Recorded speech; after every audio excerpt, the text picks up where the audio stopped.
So the Premier League table now looks like this after game week 10. Arsenal retained first position with 25 points. Arsenal have 25 points out of a possible 30. They've only lost one and drawn one of their 10 games they played in the Premier League. And then Manchester City moved up to second after beating Bournemouth. Liverpool moved up to third after winning Aston Villa in a match that they really needed to win after losing 4 games in a row in the Premier League. Bournemouth, they were in second, but they lost to Manchester City, and now they've dropped to fourth, but they are still in a very, very good position. At this point, you can say they are overachieving. And Tottenham Hotspur, after losing to rivals Chelsea, they dropped to fifth.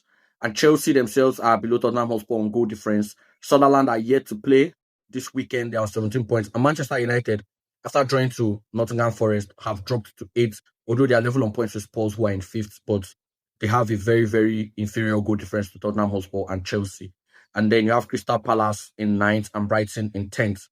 And then in the bottom of the table, you have Wolves, who is still without a win, just 2 points on the table. It's looking very, very likely that Wolves will get relegated this season. And then Nottingham Forest, despite getting a point against Manchester United, dropped one position into 19th.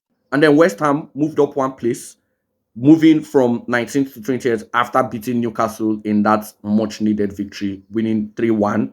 It was a very, very crucial victory for West Ham. They really needed that. Nuno Espirito Santo, his first victory as West Ham manager. And then you have the likes of Burnley, Leeds, Everton just above the relegation zone. So this is what the table looks like after game week 10. Lots of surprises. Bournemouth still in the top four. West Ham and Nottingham Forest struggling. And none of the promoted teams are in any of the relegation places.